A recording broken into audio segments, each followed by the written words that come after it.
तो ये काफी फैसिनेटिंग बात है। यहाँ पे जो मैग्नेटिक फील्ड है शीट के ऊपर और प्लेट के नीचे लेफ्ट को फील्ड आती है, इसलिए मैंने इसको नेगेटिव। कैसे एम्पियर ने एम्पियर्स लॉ डिस्कवर किया इसको प्रॉपर तरीके से अपनी लास्ट वीडियो में सीखने के बाद, इस वीडियो में अपन एम्पियर्स लॉ का अप्लाई करके थिन और thick sheet, infinitely large sheet की वजह से उसके आसपास मैग्नेटिक फील्ड कितनी होती है ये निकालना सीखेंगे।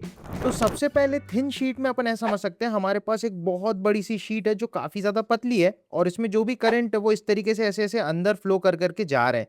तो जो भी करंट्स है बहुत छोटी छोटी पतली पतली एलिमेंटल वायर्स समझ सकते हैं, उन एलिमेंटल वायर्स के थ्रू करंट फ्लो करके इन शीट में अंदर की तरफ जा रही है। तो इनके अगर क्रॉस सेक्शंस पे आप देखोगे तो करंट क्योंकि अंदर की तरफ सारी जा रही है, तो अपन सोच सकते हैं यहाँ पे करंट के लिए हम क्रॉस बनाएंगे। तो इसी को अपन अगर साइड व्यू से देखें तो वो ऐसी कुछ नजर आएगी। तो ये एक इनफाइनाइटली लार्ज शीट है जो इधर से भी फैलती जा रही, इधर से भी फैलती जा रही, बहुत ज्यादा बड़ी है। इनफाइनाइट ऐसी कोई चीज होती तो नहीं है, तो इनफाइनाइट एक नजरिया है जिसको आप ऐसे समझ सकते हो कि ये जो शीट है इसके हम बहुत पास पास में मैग्नेटिक फील्ड निकालेंगे, बहुत ज्यादा दूर नहीं जाएंगे। तो आप अगर इस शीट के बहुत पास जाके खड़े हो जाओ तो इसकी बाउंड्री आपको एक प्रकार से दिखेगी ही नहीं, आप बोल सकते हो। तो आपके लिए बहुत बड़ी इनफाइनाइटली लार्ज शीट बन जाएगी। तो हम बेसिकली शीट के एम्बियंस में आसपास में मैग्नेटिक फील्ड कैलकुलेट करते हैं, इसलिए वजह से ये शीट हमें इनफाइनाइटली लार्ज फील होती है, नजर आती है, मैथमेटिकली दिखती है। तो सपोज इस मेटल की शीट में कितनी करंट फ्लो करके जा रही है, तो ये लेंथ के हिसाब से हमको दे रखी है लेमडा एम्पियर पर मीटर। मतलब अगर मैं यहाँ पे 1 मीटर सेगमेंट पकड़ूं तो उसमें कितना एम्पियर करंट अंदर फ्लो करके जा रहा होगा, that will be given by lambda ampere पर मीटर ऑफ द शीट। ठीक है।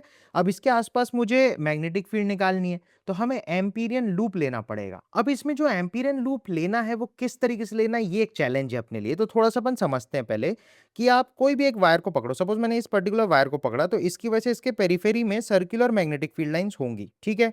अब सोचो यहाँ पे एक अपन ने पॉइंट लिया और इसके नीचे ये वाली वायर है। अच्छा, इससे अगर मैं एक्स दूरी पे एक यहाँ पे वायर कंसिडर करूँ जिसमें करंट अंदर जा रहा है, तो उसके आजू बाजू जो मैग्नेटिक फील्ड लाइंस वैसे गोल गोल सी बनेंगी। ठीक है। अब अगर आप राइट हैंड थंब रूल लगाओ तो अंगूठा अंदर, तो फील्ड कैसी जाएगी, तो इस छोटी सी वायर की वजह से इस पॉइंट पे जो फील्ड जाएगी वो टेंजेंशियल ऐसी जाएगी, क्योंकि इसकी फील्ड देखो गोल घूम के ऐसी जा रही होगी। सही बात है। तो इस फील्ड को आप ऐसे ही रखे रहो। अब इस पॉइंट के मतलब इसके एकदम नीचे उतनी ही दूरी पे यहाँ पे एक वायर कंसिडर करो, तो इसकी वजह से आप देख सकते हो जो मैग्नेटिक फील्ड ऐसी गोल गोल घूम रही होगी। तो इस पर्टिकुलर पॉइंट पे इस वाले की वजह से जो मैग्नेटिक फील्ड है वो ऐसी जाएगी। तो इन दोनों के देखो वर्टिकल कंपोनेंट्स कैंसिल होंगे और इफेक्टिवली जो फील्ड आएगी वो ये वाली बचेगी, दैट इज हॉरिजॉन्टल फील्ड बचेगी।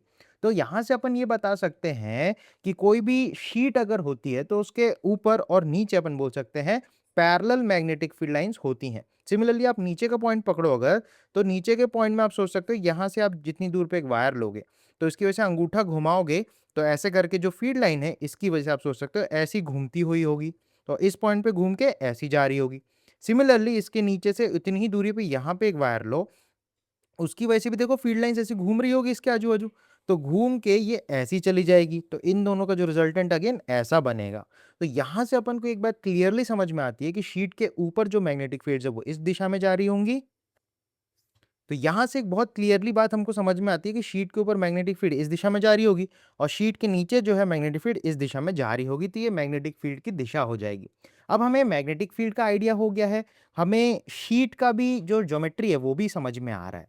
तो अब एम्पीरियन लूप कैसे लेना है अपन को, तो वो ज्योमेट्रिकली सिमेट्री से हमको लेना है। तो यहाँ पे मैं बोल सकता हूँ क्योंकि शीट रेक्टेंगुलर है, मैग्नेटिक फील्ड लाइंस ऊपर और नीचे सीधी सीधी आ रही है, तो हमें एक रेक्टेंगुलर लूप लेना चाहिए, that will be our Amperian loop. तो सपोज अपन ने एक एल लेंथ और 2x विद की एक एम्पीरियन रेक्टेंगुलर लूप यहाँ पे कंसिडर की, और इस लूप की जो ये साइड है ये शीट से ऊपर x दूरी पे है, नीचे भी x दूरी पे, क्योंकि सिमेट्री अपन को मेंटेन करनी है। अब इस लूप पे मैं कुछ पॉइंट्स बना लेता हूँ। अब अपन को ये समझना है अगर मुझे एम्पियर्स लॉ लगाना है तो एम्पियर्स लॉ का जो लेफ्ट साइड है वो क्या बताता है, cyclic integration of B dot D L over the closed loop अपन को लेना होता है। सही है। अब यहाँ पे जो लूप है ये लूप में 4 अलग अलग सेक्शंस है, तो इस इंटीग्रेशन को हमको 4 पार्ट्स में तोड़ के करना पड़ेगा। तो इस तरीके से अपन लिख सकते हैं। अब समझो बी डॉट एल के लिए देखो, जब आप पी से क्यू जा रहे हो पहला इंटीग्रेशन, तो पी से क्यू तो ऐसे आप जा रहे हो, पर जो मैग्नेटिक फील्ड है ऊपर इधर है नीचे इधर है, तो दोनों केस में आप देख सकते हो मैग्नेटिक फील्ड और एल वेक्टर के बीच में जो एंगल है दैट इज 90 डिग्री, तो इनका डॉट प्रोडक्ट जो है वो 0 हो जाता है। तो अपन बोल सकते हैं ये वाला पार्ट जो है वो 0 बन जाएगा because L vector is perpendicular to B vector. Similarly same case अपन इस वाले पार्ट के लिए, दैट इज आर से एस जाने के लिए भी हम बोल सकते हैं ये वाले पार्ट का भी इंटीग्रेशन 0 हो जाएगा, क्योंकि L vector is perpendicular to B vector. तो दो तो निपट गए। अब अपन को क्यू से आर और एस से पी के बीच में क्या इंटीग्रेशन बनेगा वो थोड़ा सा समझना है। अब देखो, जब आप ऊपर आ रहे हो शीट के, दैट इज क्यू से आर की तरफ जा रहे हो, तो मैग्नेटिक फील्ड भी राइट साइड में है, और क्यू से आर में जो एल वेक्टर है वो भी राइट साइड में। तो अपन सीधा सीधा B L cos zero is 1, तो सीधा सीधा बी इंटू एल बना सकते हैं इस चीज को। तो ये वाला पार्ट अपना बन जाएगा बी इंटू एल। उसी तरीके से आप देखो एस से पी जब जाओगे तो एल वेक्टर भी पीछे है, फील्ड वेक्टर भी पीछे है, तो कॉस 0 डिग्री अगेन होगा। दैट मीन्स इसका वैल्यू भी तो बी इंटू एल ही बन जाएगा। तो अल्टीमेटली अपन ये सोच सकते हैं कि भाई इन दोनों को अगर क्लब किया जाए तो अपने पास लेफ्ट साइड में, that is cyclic integration of B dot D L है, वो 2 टाइम्स बी इंटू एल मिल जाएगा। और राइट साइड में अपन क्या लिख सकते हैं, mu naught times I enclosed. तो म्यू नॉट टाइम्स जो आई एनक्लोज्ड आएगा, अभी समझना है कैसे लिखना है। तो अपन को लैम्डा एम्पियर पर मीटर दिया है, मतलब 1 मीटर लेंथ में लैम्डा करंट जा रही है, तो एल मीटर लेंथ में कितनी करंट जाएगी, तो लैम्डा इंटू एल अगर आप कर देते हो तो आपको करंट मिल जाएगी। तो जो करंट की आई एनक्लोज की वैल्यू होगी that will B lambda into L. तो यहां से सिंपली आप देख सकते हो एल से एल कैंसिल किया जा सकता है, तो यहां से अपनी जो मैग्नेटिक फील्ड की वैल्यू है वो सीधा सीधा म्यू नॉट लैम्डा बाय 2 निकल के आ जाती है। तो ये बेसिकली हमारे पास मैग्नेटिक फील्ड की इक्वेशन आ जाती है, एक्सप्रेशन आ जाती है। तो यहाँ पे अपन को ये समझना है कि भाई लैम्डा अगर कांस्टेंट है, म्यू नॉट अगर कांस्टेंट है और 2 भी कांस्टेंट है, तो मैग्नेटिक फील्ड जो है वो ऊपर और नीचे कांस्टेंट रहती है एक शीट के ऊपर एंड नीचे, राइट। तो ये काफी फैसिनेटिंग बात है, यहाँ पे जो मैग्नेटिक फील्ड है शीट के ऊपर और नीचे वो कांस्टेंट आती है इंडिपेंडेंट ऑफ द डिस्टेंस जो हमने एक्स ले रखी है। तो आई होप ये चीज आपको बढ़िया तरीके से समझ में आई होगी। अब इसी कॉन्सेप्ट को अप्लाई करेंगे एक थिक शीट में जिसमें थोड़ी सी मोटाई होगी और करंट उसमें एरिया में जा रहा होगा। तो अब की बार अपन को एक शीट दिया है जो काफी थिक है, और इस शीट की सपोज थिकनेस अपन को कुछ टी गिवन है क्वेश्चन में, और इस शीट में अंदर की तरफ सिमिलर तरीके से करंट फ्लो रही है जैसे शीट में हमने देखा था।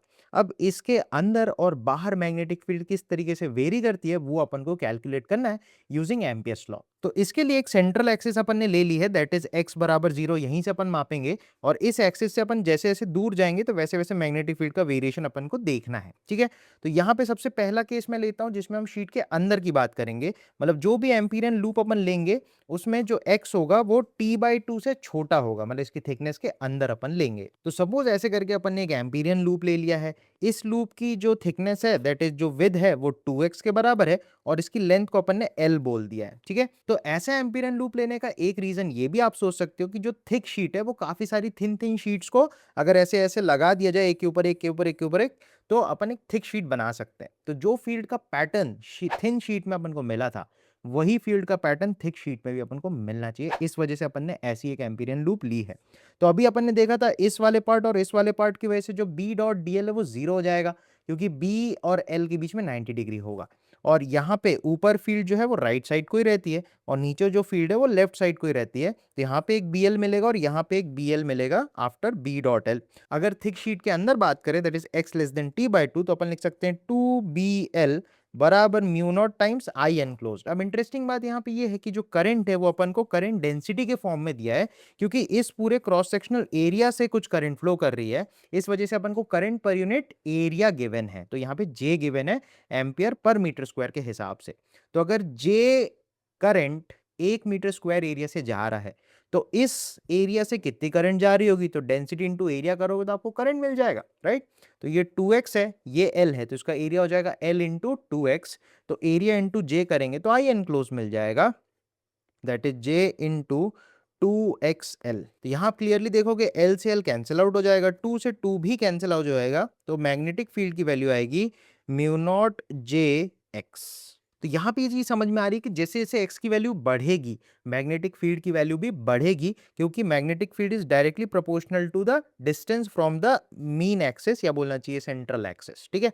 अब सेकेंड पार्ट पे अपन बात करेंगे कि अगर एक एम्पीरियन लूप हम इस थिक शीट के बाहर लेते हैं तब मैग्नेटिक फील्ड कितनी आएगी, कैसे वेरी करेगी। ऑलराइट, तो अब की बार भी अपन ने क्या किया है, सेंटर से ये दूरी x ली है, ये वाली दूरी भी x हो जाएगी और ये जो चौड़ाई है इसको अपन ने l दे दिया, ठीक है। तो फिर से देखो लेफ्ट साइड में वही काम होना है, 2bl तो एज इट इज ही आएगा, तो यहाँ पे मैं लिख देता हूँ 2 टाइम्स ऑफ bl और राइट साइड में आएगा म्यू नॉट टाइम्स कितना करंट फंसा है। अब आपको देखना पड़ेगा करंट यार इतने रीजन में ही तो फंसा है, इसके बाहर तो करंट है ही नहीं, तो अपन को ये वाला एरिया इनटू करंट डेंसिटी करनी पड़ेगी, सही बात है।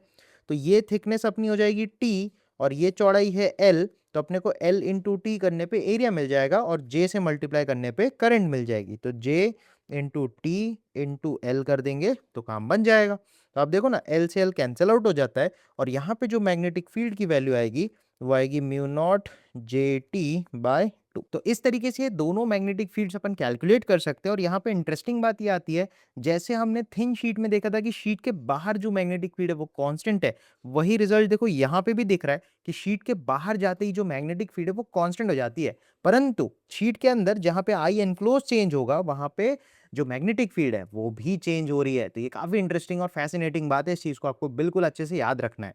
इसके अलावा अगर मैं मैग्नेटिक फील्ड का variation as a function of दूरी फ्रॉम द सेंट्रल एक्सिस बनाऊं तो ऐसा ग्राफ बनेगा। तो इस तरीके के कुछ मैग्नेटिक फील्ड का वेरिएशन का ग्राफ आपको मिलेगा। इसमें आप क्लियरली देख सकते हो जब तक आप इस प्लेट के अंदर अंदर हो तब तक मैग्नेटिक फील्ड राइज करती है, जैसे जैसे x बढ़ता है मैग्नेटिक फील्ड भी राइज करती है, क्योंकि b is directly proportional to x, that is a straight line passing through the origin की एक लाइन बनेगी, ठीक है। और जैसे ही आप सरफेस पे आते हो तो वहां पे फील्ड मैक्सिमम हो जाती है और वही कांस्टेंट रह जाती है, जैसे भी दूर आप जाते रहोगे फील्ड उतनी ही बनी रह जाती है।